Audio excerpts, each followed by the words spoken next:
And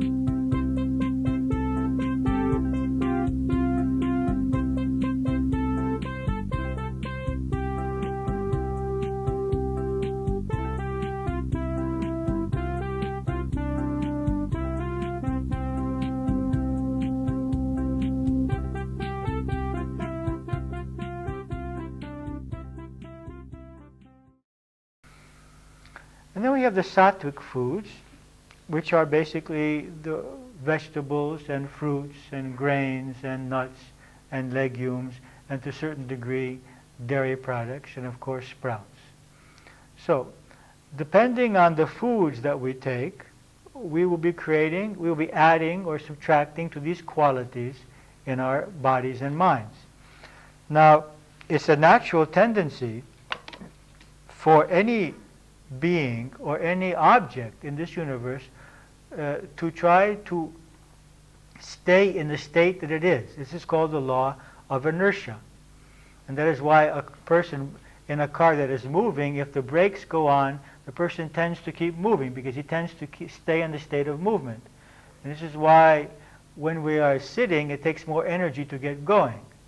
So if I'm in a rajasic state, I'm going to desire foods which increase my rajas. I'm going to desire meat. I'm going to desire spices. If I'm in a tamasic state, I'm going to desire dead foods which allow me to stay in my state. If I get into a sattvic state, I'm going to desire sattvic food. So we desire the vibrations which will keep us in the state that we are. And this is why it may need at some point some effort for us to change the way that we eat in order to get into a new frequency, and then no effort is required because we naturally now desire those foods which will sustain our new state of consciousness. The second main input into our minds and energy field are the impressions that we receive. The impressions that we receive through television, movies, newspapers, magazines, which today pretty much focus on the first three centers of consciousness, that is, on violence, on sex, and on self-worth in society, that is, through social programming. And these, of course, energize these chakras. Every time I watch, these things or read about these things, these chakras, these vibrations in me are energized, and so my rajas or my tamas are increased.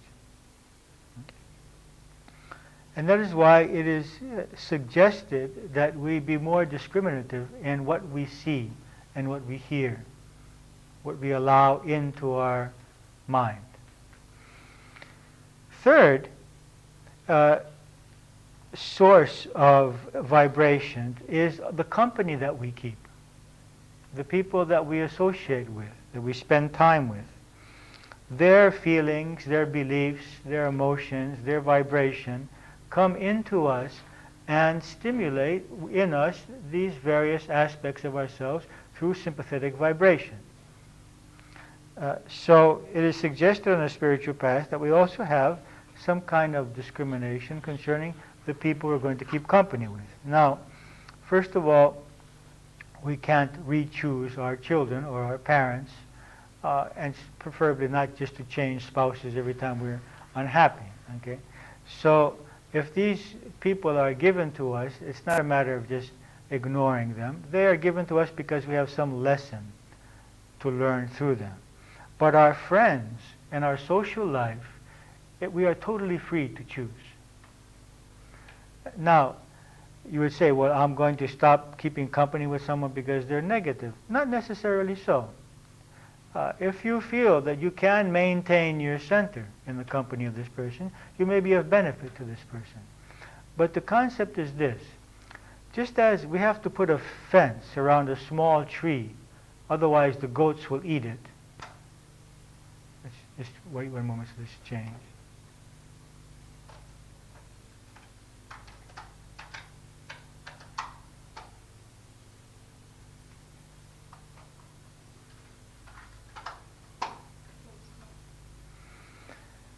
Just as a little tree, a seedling, needs to be protected by a fence so that the goats don't eat it, when our spiritual tendencies are very small and weak within us, we need protection from the various negative vibrations which are around us. Because we easily get sidetracked by the way they think, the way they feel. But when that tree grows up, not only does it not need protection from the goats, but it gives protection to the goats. It becomes a large tree which the goats can come and sit under, take shade from, perhaps take even fruit from, and the tree is no longer in danger from the goats, and that it can be beneficial to the goats. So in the beginning of our spiritual process, there may be a period of time in which we have to withdraw from some kinds of company, because their activities, their way of thinking may be stronger than our own clarity and our own ability to be aware of what we really want and what we really believe. After a period of time, when our beliefs and values become strong, then these persons no longer pose a threat to that, and we have no problem keeping company with them, and we can be beneficial to them. So the three main things we need to watch out for as far as inputs are concerned are food and drink, of course, and oxygen, or air also, are the impressions that come into our minds, and the company that we keep. Now, what about what goes out of us? Because everything that is emitted from us also affects us. So the first thing that comes to our mind is our words. When we speak softly and calmly, we create a sattvic state for ourselves and for others. When we speak angrily, we increase our rajas, and we increase the other person's rajas. You see? So it's very important, as all spiritual paths counsel people to speak softly, to speak as little as possible also. It's considered that too much speaking is a problem in general. And say what is useful, what is important, what is encouraging, what is loving, what is supporting, not criticizing, not gossiping in any way, never saying anything about anyone that you would not say if they were there present at that moment. This is a very important check point. It is to check, would I say this if this person was here at this moment? When I say it in this way that I'm saying it? It should be an absolute in our lives. Then our actions, are our actions rajasic, tamasic, or sattvic? Are we being active enough? Are we being too active? Are our actions immersed in desire and anxiety? Or are our actions peaceful, relaxed, harmonious? So we have our actions. And then we have our thoughts. Are our thoughts loving, or do we have angry thoughts? Or do we have fearful thoughts? Do we have jealous thoughts? Are our thoughts negative? Are our thoughts positive? All of these are affecting our vibration, are affecting our energy state, our words, our actions, and our thoughts. So we're asked in yoga to watch out for what is coming into us, food, impressions, and company, and what is going out of us, thoughts, words, and actions, and try to make them as much as possible sattvic. Now, here is a dilemma. Some people get into a situation of self-suppression, and although they have anger, they will never express it. Although they have fear, they will not show it. Although they are unhappy, they say, well, I must be this way. And so what they're doing is they're trying to create a new self, but ignoring what is really going on inside of them. And this can create a split personality. So I create this spiritual self on the surface, but inside this other self is boiling within me. This is not useful, because at some point this other self is going to come up to the surface.